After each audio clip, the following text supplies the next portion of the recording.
This is where love is. A home for those who seek the truth and salvation. A worshiping, praying, God-seeking, and soul-winning church. Welcome to LOTN San Roque. Okay, good morning. So ito na yung second to the last ng ating module.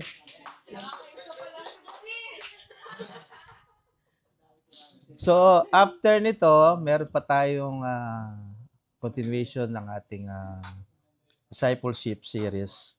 So sa ating lesson today, so last time pala, ano yung topic natin?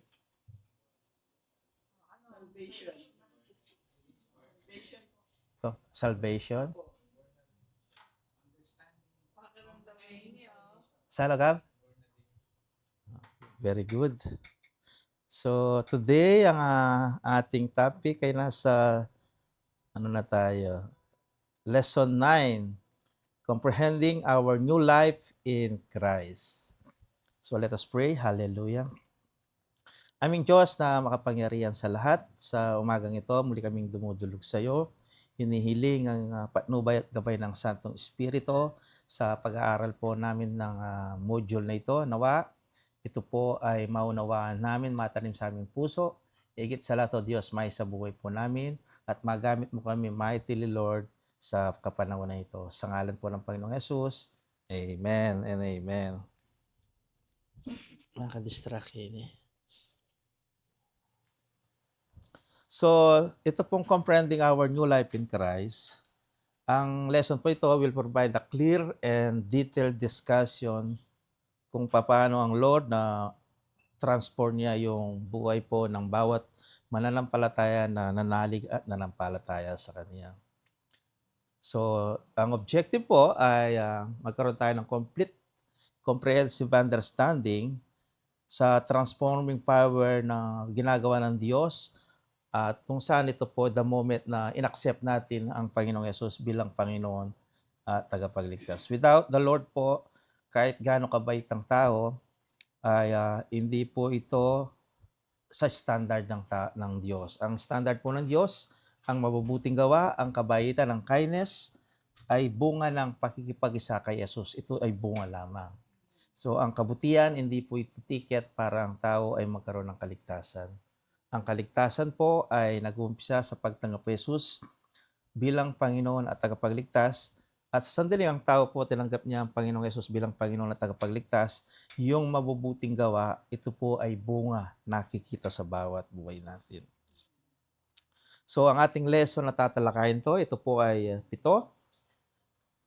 New identity, yung bagong pagkakilanlan natin bilang mga anak ng Diyos.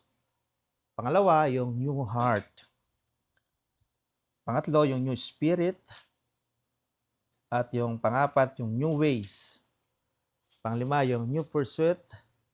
And pang-anim, yung new friends and new family. So dito sa lesson outline natin na to, ano yung napansin nyo? Ano yung napansin nyo? New, di po ba? Therefore, ang tatalakayin natin ngayon yung mga bago, new, pagkakilanlan, yung pagiging kung sino tayo. At ang ating Bible text, very popular po. Basahin natin sabay-sabay. 1, 2, 3. Therefore,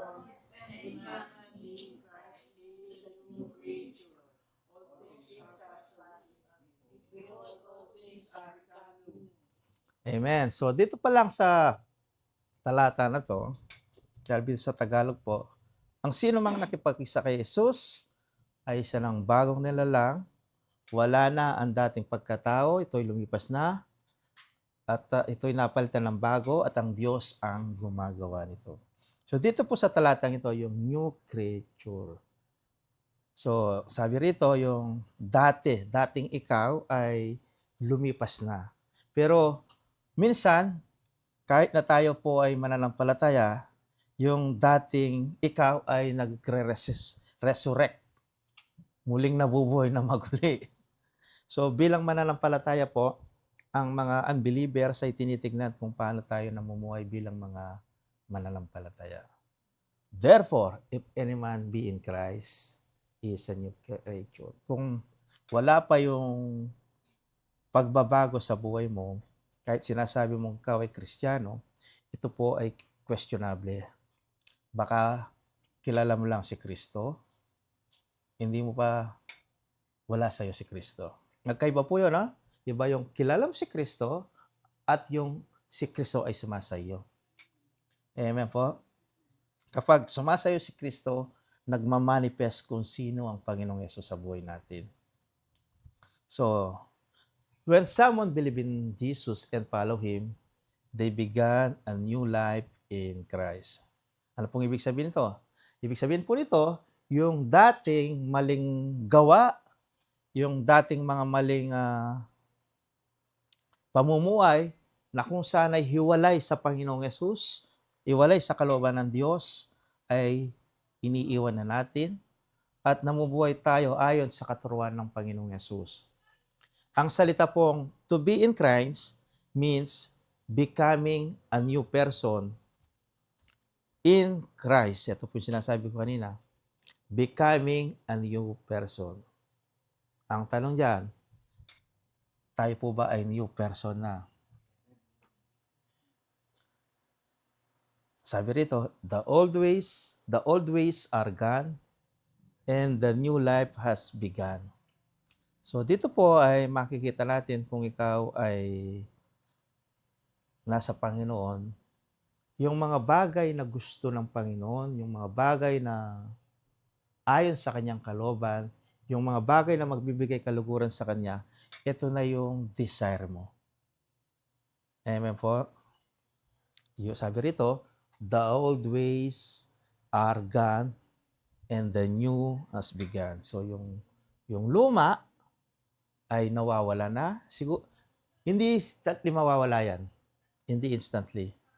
May mga challenges na kung saan matitest yung mga lumang ways natin, yung mga lumang gawa, lumang desire natin, ay matitest kung yan pa ay magiging hangarin pa rin natin. Nariyan na ba yung desire na panibagong buhay na nilagay ng Diyos sa puso natin? New identity. Ano po ba ang ibig sabihin ng identity? Pagkakilanlan. Amen?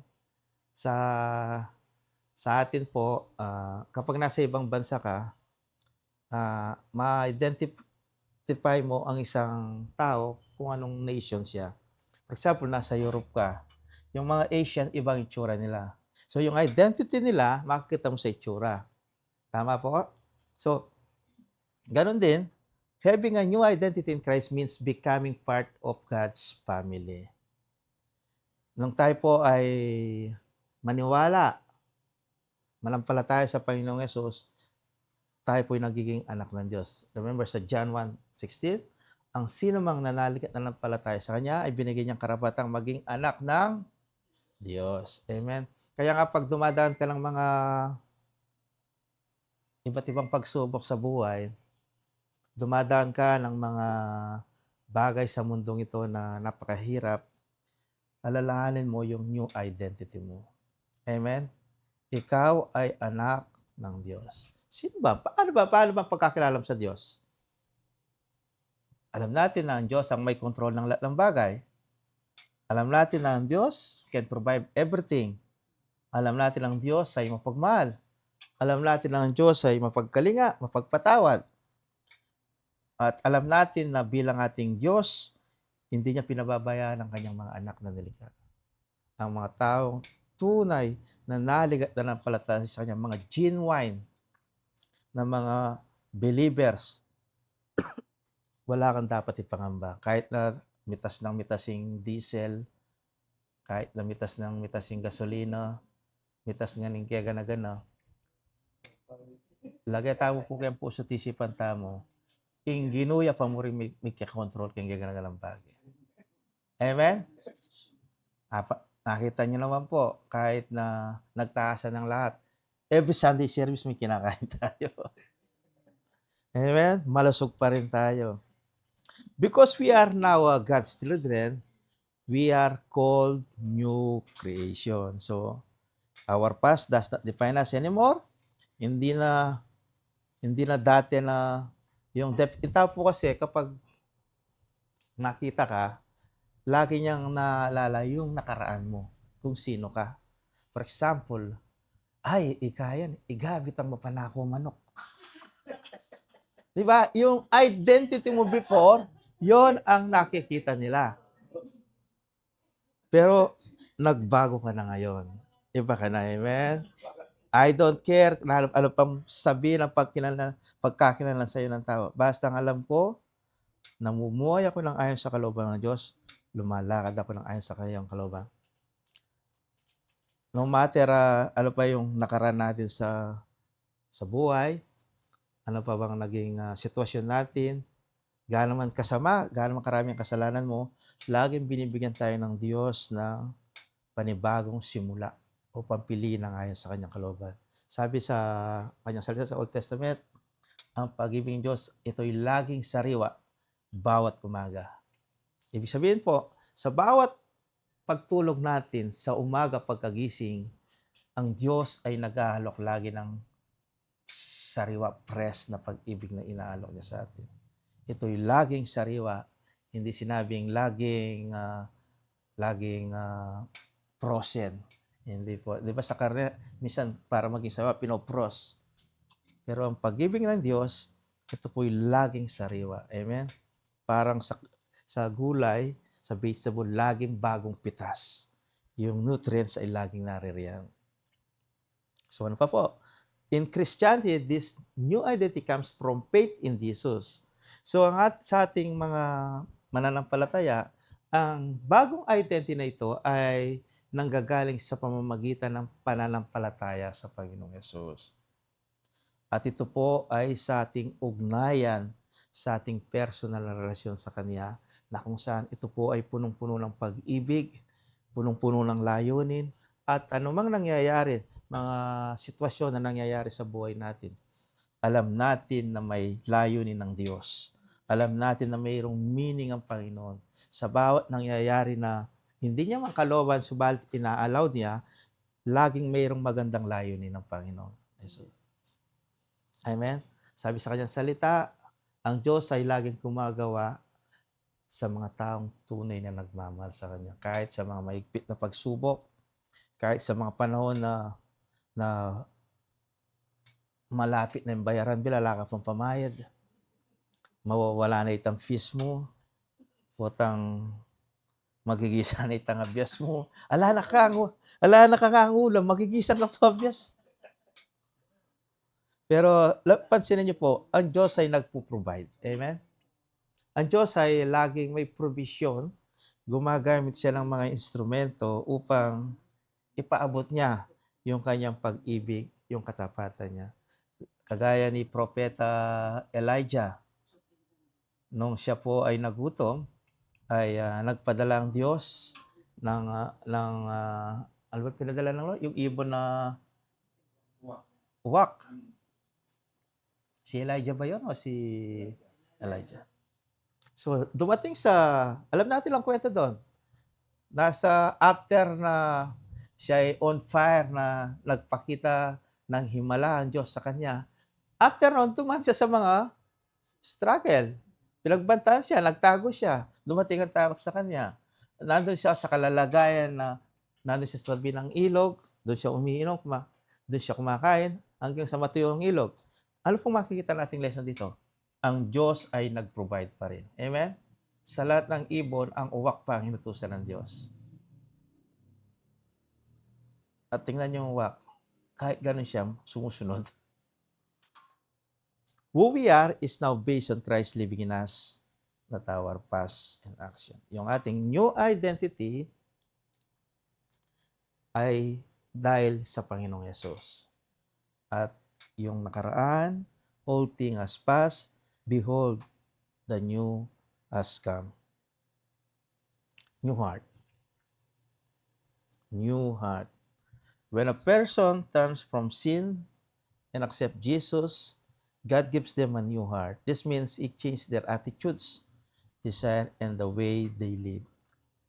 Before po, nung hindi mo pa kilala ang Panginoong Yesus, wala kang relasyon sa Kanya, iba-iba tayo ng ugali. Di po ba? At alam natin, yung ugali natin yan ay kung binato ka ng maraming bato, babatuin mo siya ng mas marami pa. Di po ba? Yung ngipin sa ngipin, mata sa mata, yun ang attitude natin. At yung desire natin ay laging pangsanlibutan lang. Mga bagay patungkol sa mundong ito. At ang way na kung paano tayo nabubuhay bilang taga-sanlibutan, namumuhay tayo makasanlibutan. Di po ba?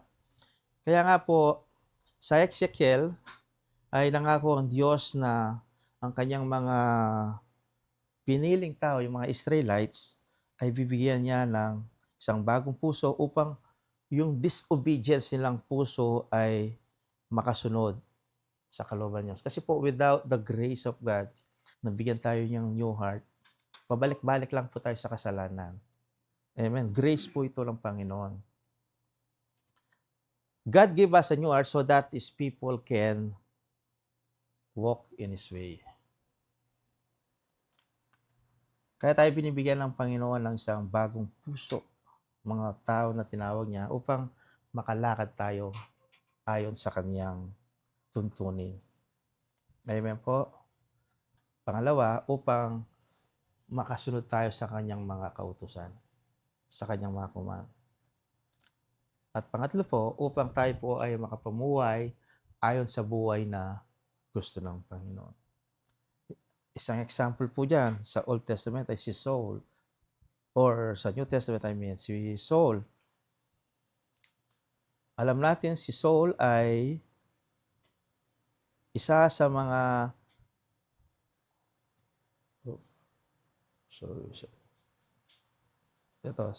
si Saul o si Pablo, isa sa mga radical ng mga Udyo na tagasunod.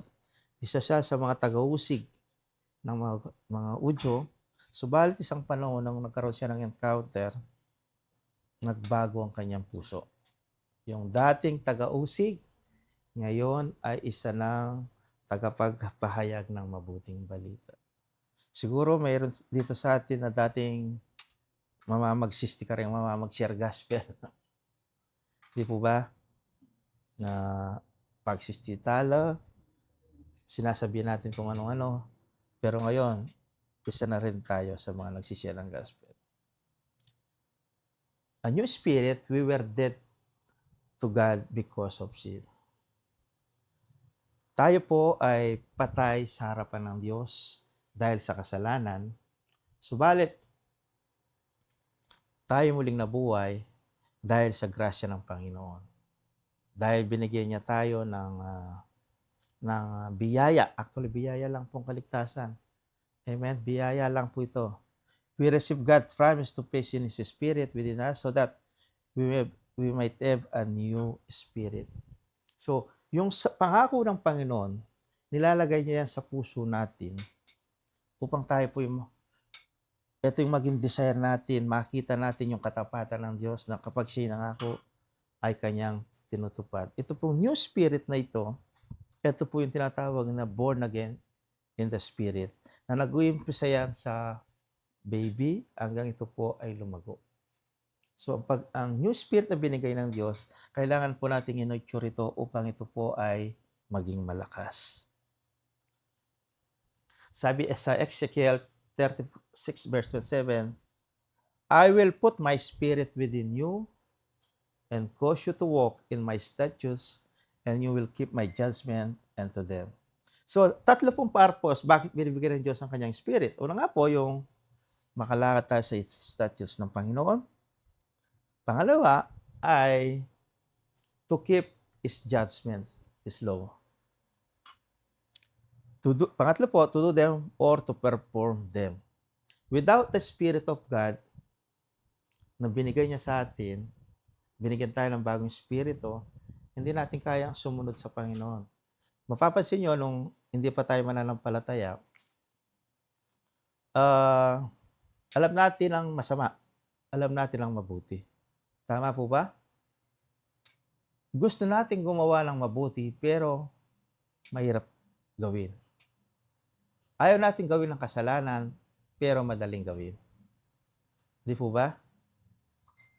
So dahil sa kalalagayan natin sa ngayon bilang mga taong nanalig at nanampalataya, binigyan ng Espiritu ng Panginoon ay meron na tayong kakayahan na makalakad ng ayon sa kanyang naisin, ayon sa kanyang kautusan, ayon sa kanyang mga pangako.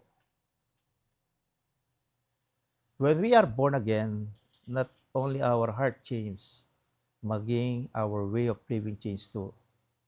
Amen? God called us to live in a new and a better way. So, bakit tayo naririto? Because nilagay ng Diyos sa puso natin ang paglingkuran siya. Amen? Nilagay ng Diyos yung sa kabila ng mga kabisihan natin, alam natin yung mga pinagkakaabala natin sa mundong ito ay pansamantala lang. Ito ay iiwan natin. Merong mas mahalaga.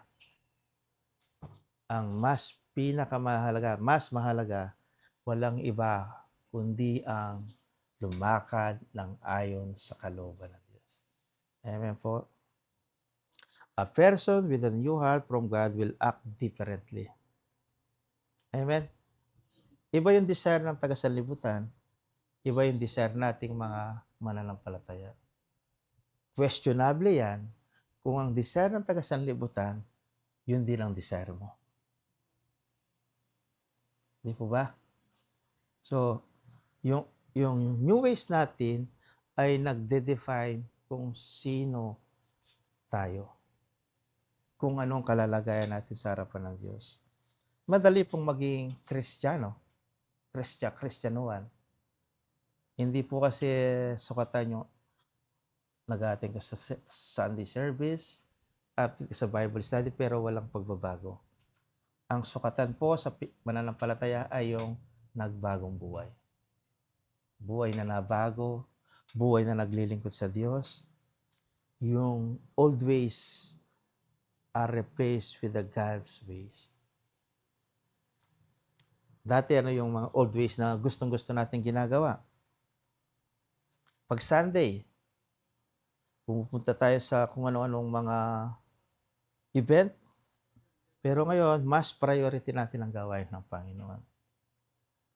Amen?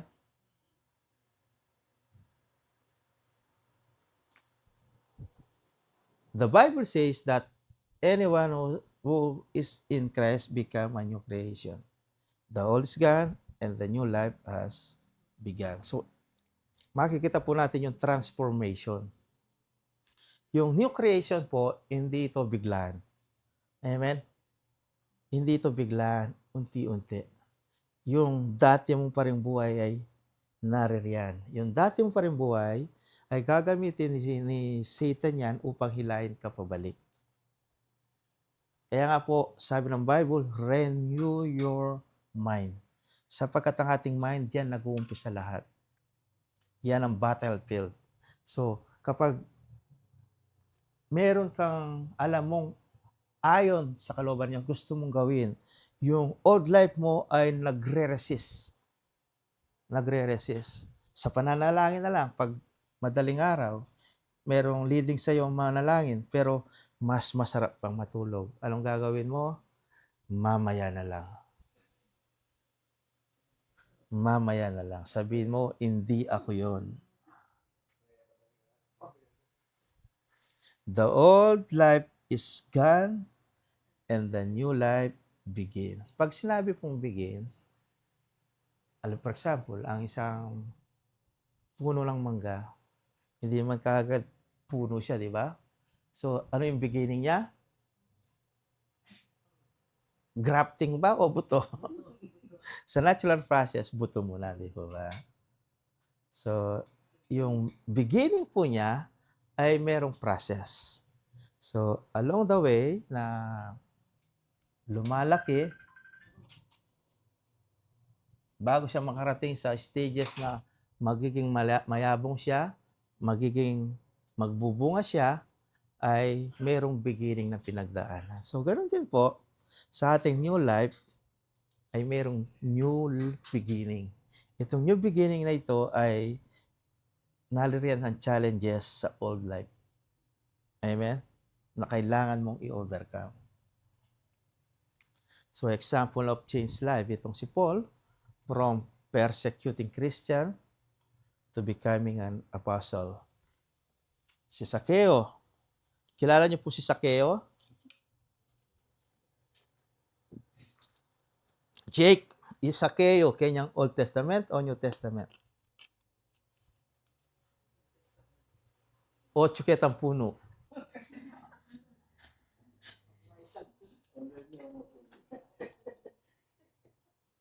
So, si Zacchaeus po, na dati siyang tax collector, actually sabi rito, dishonest tax collector to a repentant and a generous man.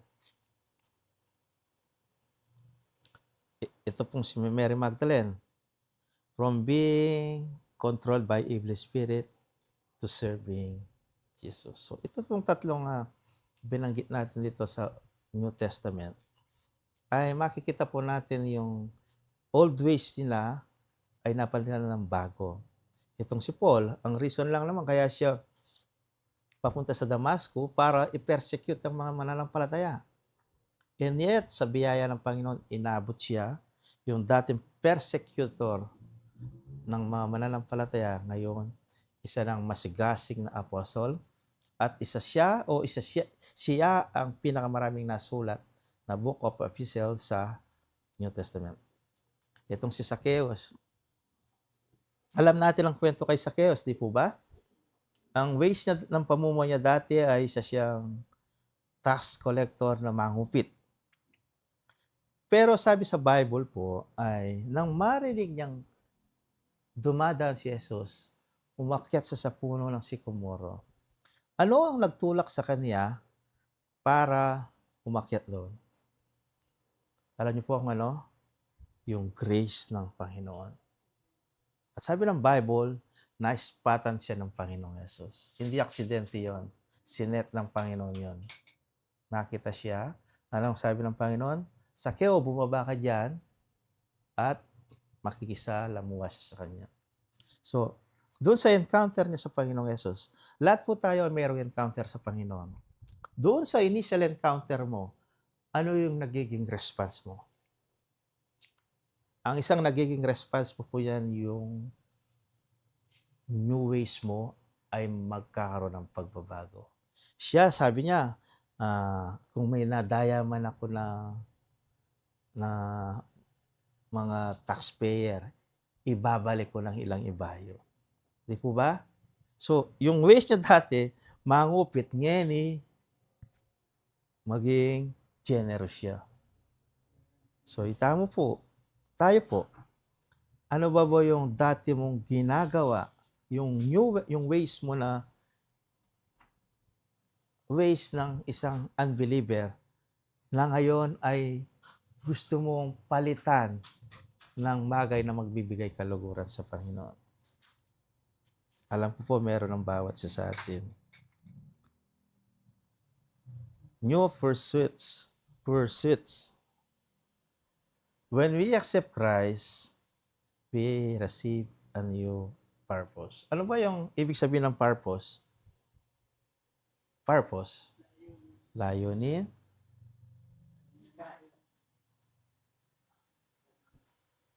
Tama po, purpose. Nung hindi ka pa Kristiyano, ano yung purpose mo? New purpose mo sa buhay? May kwalta. Di po, purpose tayo ganito.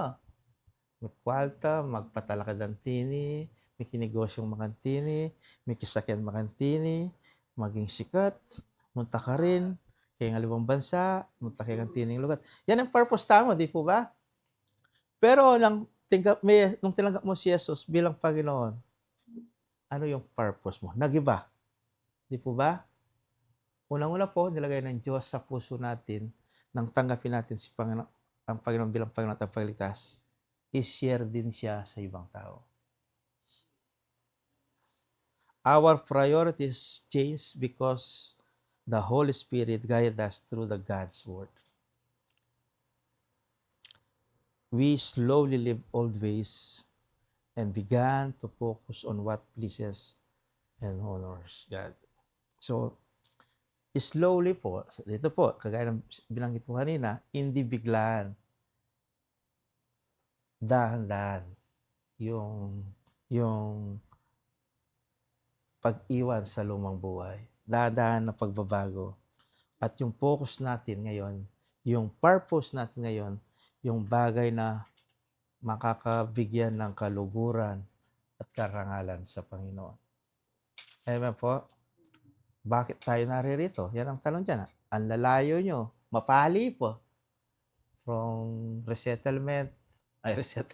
Pagiruan, Sulib, sa Maquiapo. Bakit ka naririto? Mas manyaman po kayo, di ba? Magkulong ka kembale, mag-shower ka, o mag-aircon ka.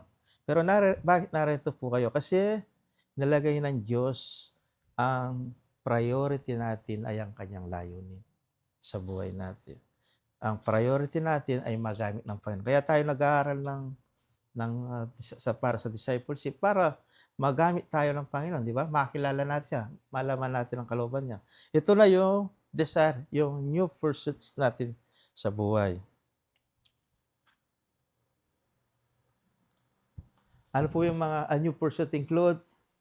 Pursuing holiness.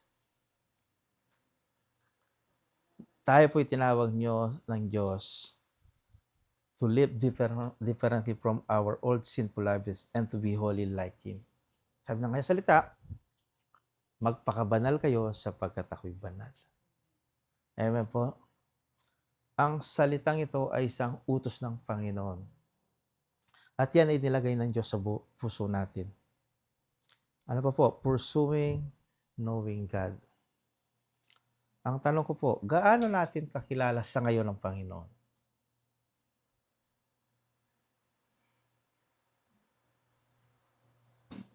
God promises that when we seek Him with all our heart, we find Him. Di po ba? Ang pangako ng Panginoon na kapag hinanap mo siya ng buong puso at siya yung matatagpuan. Dapat po, abang tumatagal tayo bilang Kristiyano, lumalalim ang pagkakilala natin sa Panginoon. Hindi na yung pagkakilala natin sa Kanya na provider siya ng mga pangangailangan natin. Dapat along the way, sa bawat sitwasyon na nangyayari, nakikilala natin ang Diyos kung sino siya sa buhay natin. Amen? Sa panahon ng kakulangan, sa panahon ng karamdaman, nagpapakilala kang Diyos kung sino siya. Amen po? Iba't iba yung mga sitwasyon na pinagdadaanan natin na nagpapakilala ang Diyos sa buhay natin. When we seek Him with all our heart, we will find Him. Pangako ng Diyos yan. Amen? Kapag nangako ang Diyos, Kanya tinutupad. Amen? Kaya nga, ang level ng pagkakilala mo sa Panginoon ay depende sa level ng desire na gusto mo siyang makilala ng buong puso sa buhay. Amen po? Ito po, pursuing the Great Commission. Di po ba? All believers are called to share the gospel and make disciples. Sabi ng Panginoon, hindi ito optional. Lahat ng mananampalataya ay nilagay ng Diyos sa puso natin ito to share the gospel. Hindi po ito para sa mga lingkod lamang na naglilingkod. Ito po ay para sa lahat ng mga tumanggap, nanalig at nanampalataya sa Kanya. Sa panahon po natin, ay marami pong pamamaraan upang i-share ang gospel. Isa na yan yung one-on-one. Isa na yan yung pag-share sa mga kakilala. Isa na rin yung pagbibigay ng tracts. Di ba? Isa na yan pag-share sa messenger. So maraming paraan po. Kaya tama sinasabi po ng Bible na walang may dadaylan ng tao na hindi niya narinig ang mabuting balita. Lahat ng medium, lahat ng pamamaraan ay pwedeng gamitin upang i-share ang gospel. Amen po? Sa kaklase natin, sa kasama natin sa trabaho, pwede natin i-share ang gospel. Pero dapat ikaw na nag-share ng gospel ay makikita sa iyo na ikaw mismo ang gospel. Ikaw mismo ang mabuting balita. Amen? Nagsishare ka ng mabuting balita, pero masamang balita ka.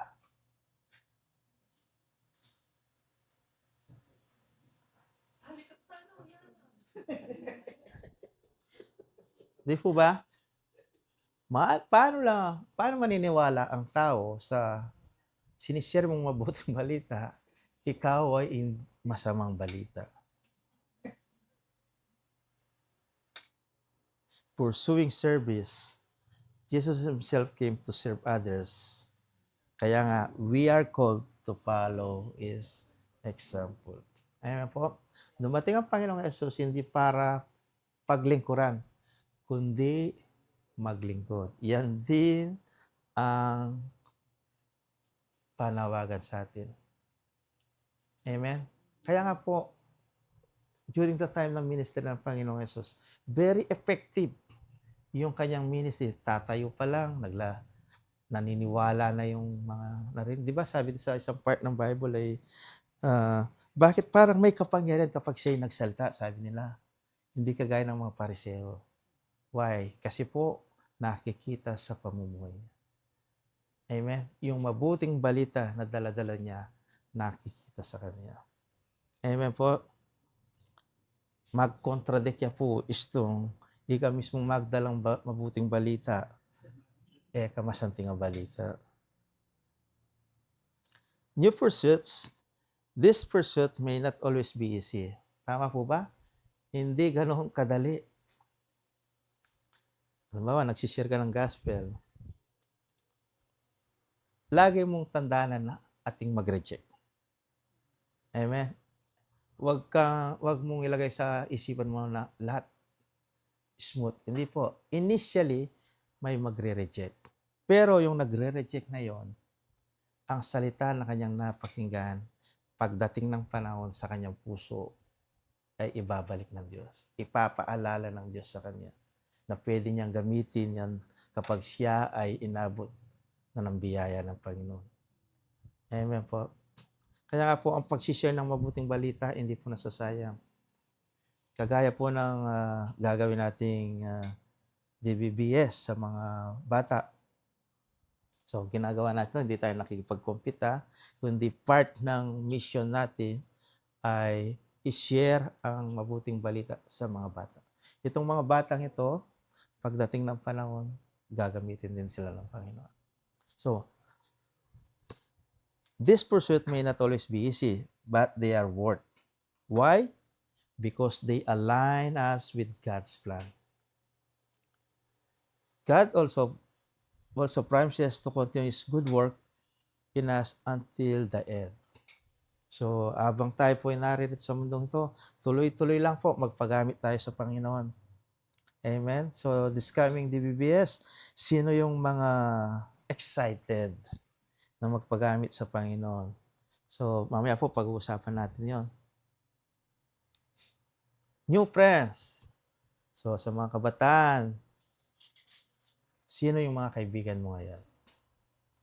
When we become believer in Christ, we will not only gain a relationship with God, we also gain new relationship with other believers. Amen po. Kaya nga po, maging sino man ang kapwa natin mananampalataya, anumang grupo ang kanyang kinabibilangan, kapatid natin siya. Amen po. So, our interest in Word of Friendship page and God give us a new friends na makakatulong sa ating paglako. Yung mga dati nating mga kainuman,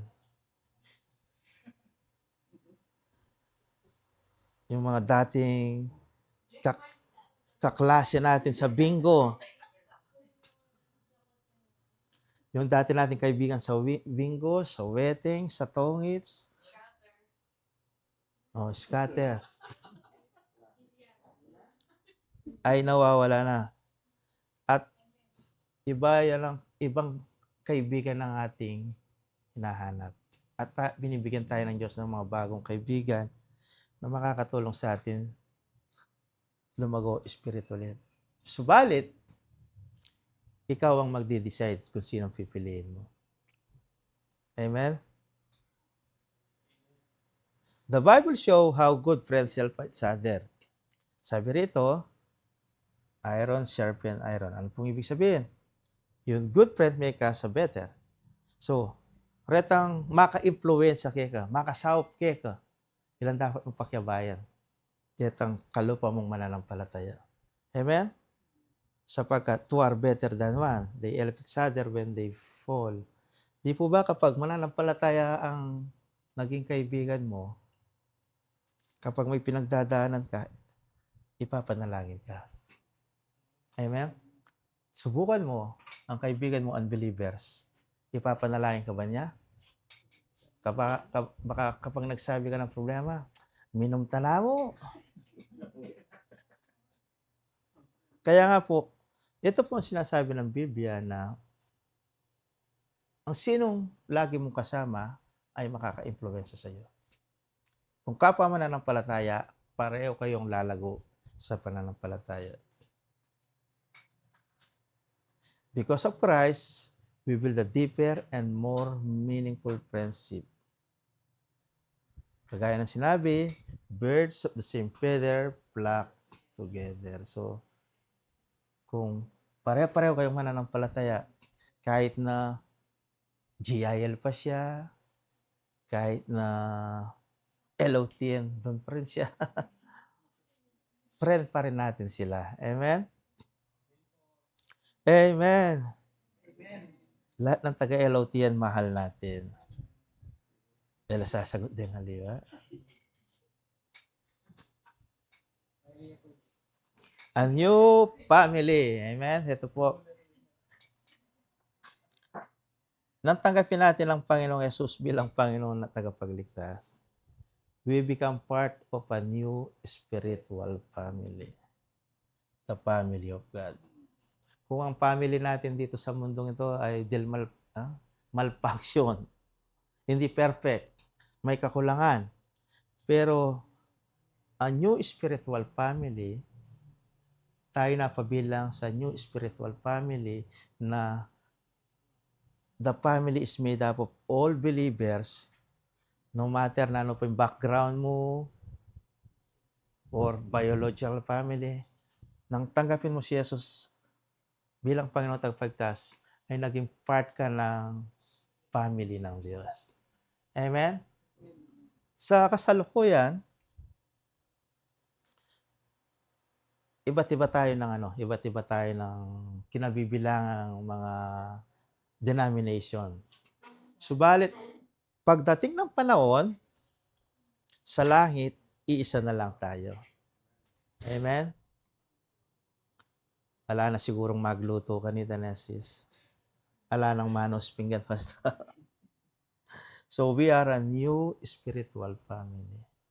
By believing in Christ, we join a different kind of family. One united by faith and love, not by blood. We are family. Amen po. Kaya nga dito pa lang po sa church natin sa LRT San Roque, pinapractice na natin ang pagiging pamilya. Amen? Hanggang sa kabilang buhay. Tuloy-tuloy na yan. Amen po. Kaya nga nakikita naman natin dito as one family. Napakagaan po, di po ba? Tulong-tulong tayo.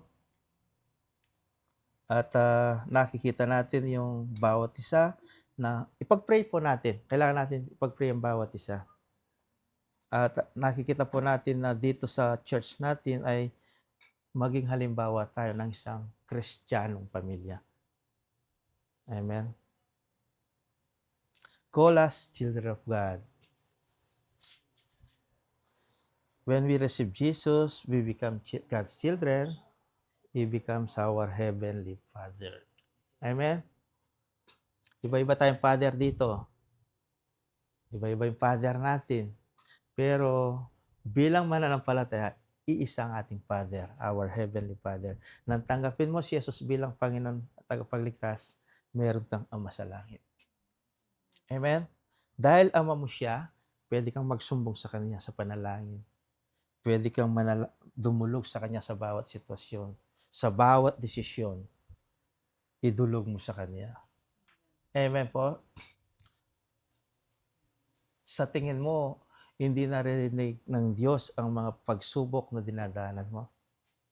Dahil Ama mo siya, may malasakit siya sa iyo. Amen? Ang dapat mo lang gawin, magtiwala ka.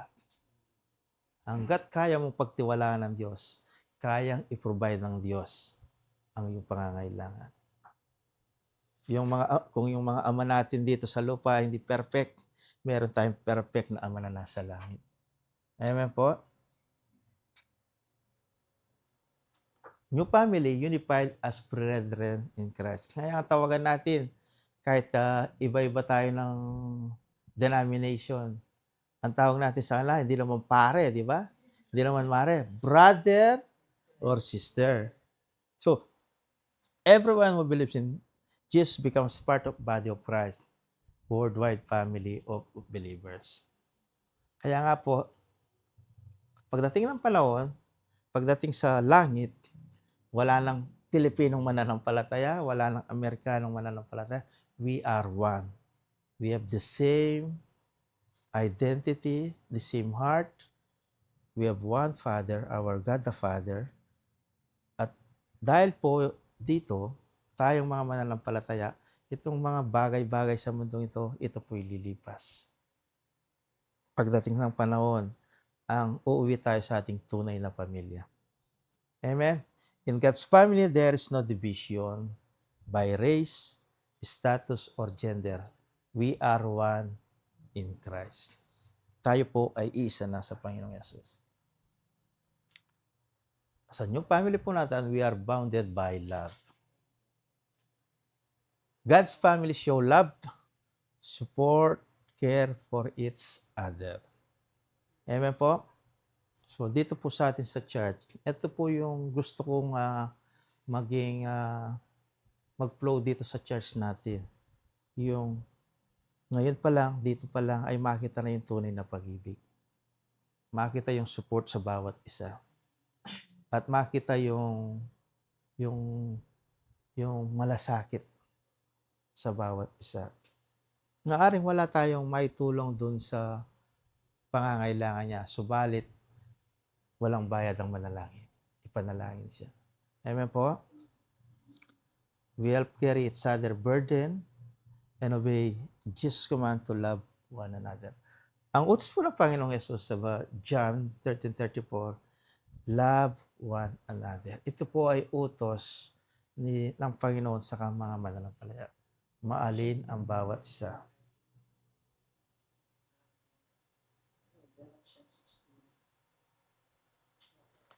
A new family driven by a common goal. So, God's family, we will work together to share the gospel and make disciples. Ito po gagawin natin. Ginagawa natin, gagawin pa natin. I-share natin ang mabuting balita na sama-sama ang layunin na may pakilala ang Panginoong Yesus sa ating kapwa. At bawat miyembro ng pamilya ay meron tayong part na gampanin. Amen po? Meron tayong gampanin sa karya ng Diyos. So, iba-iba po ang gifts, di ba, sa nakaraang pastoral natin. Binigyan tayo lahat ng gifts ng Panginoon. At itong gifts na ito ay pwede nating magamit for the God's kingdom. Amen, sa paglilingkod sa Kanya. Family responsibilities, being part of God's family means we must treat one another well. Ano po yun? Sabay-sabay natin basahin. Number 1, love one another. Pray for one another. Forgive one another. Serve one another. Sa apat na ito, lahat ba ito nasa atin? O yung iba, on the process? Mahalin natin ang bawat isa. Amen? Ipanalangin natin ang bawat isa. At kung nagkasala, patawarin ang bawat isa. Serve one another. Kaya nga po, when we are God's family, we are not alone. Hindi ka na nag-iisa. Amen? We have always have people who can pray na pwedeng manalangin sa atin, sumuport sa atin, at higit sa lahat, sa bawat pagsubok natin pagdadaanan, meron tayong katuwang na kapatid na magmamalasakit sa buhay natin. Conclusion po, our new life in Christ is the result of a restored relationship with God through Christ. Ito pong bagong buhay na ito na binigay sa atin, ito po ay dahil sa ating pakikipag-isa sa Panginoong Yesus. Yung relasyon na original na disenyo ng Panginoon sa tao na sinira ng kasalanan, pero dahil sa biyaya ng Panginoon, binigyan niya tayo ng biyaya na tanggapin ng Panginoong Yesus upang itong relasyon na ito ay ma-restore at makapanumbalik ang tao sa Diyos. Only through grace can one experience it. Lahat ng bagay po ay grasya lang ng Panginoon. Amen? Narito tayo, grace ng Panginoon.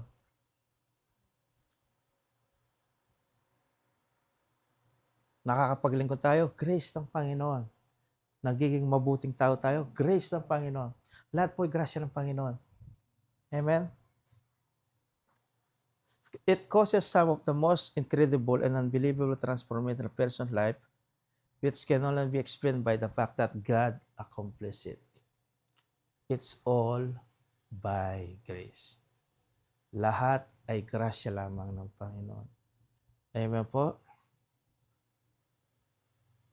Question? May sagot na kaagad. So, ang tanong rito, do I need to cut ties with my worldly friends because of my newly found relationship in Christ? Siyempre, may sagot na. Babasahin.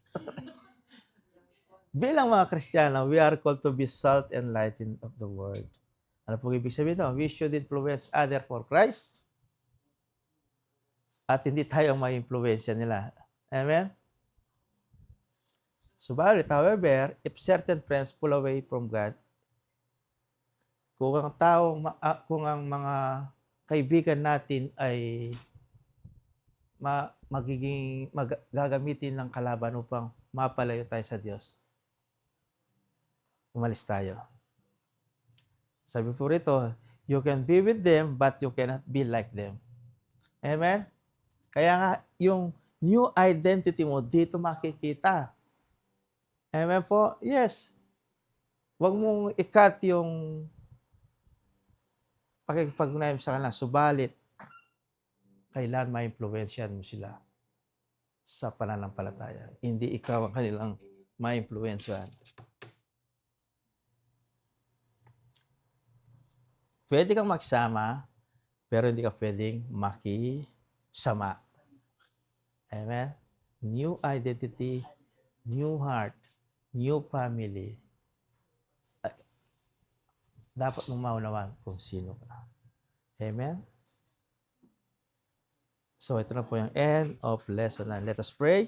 Aming Diyos, salamat po sa pag-aaral namin na ito.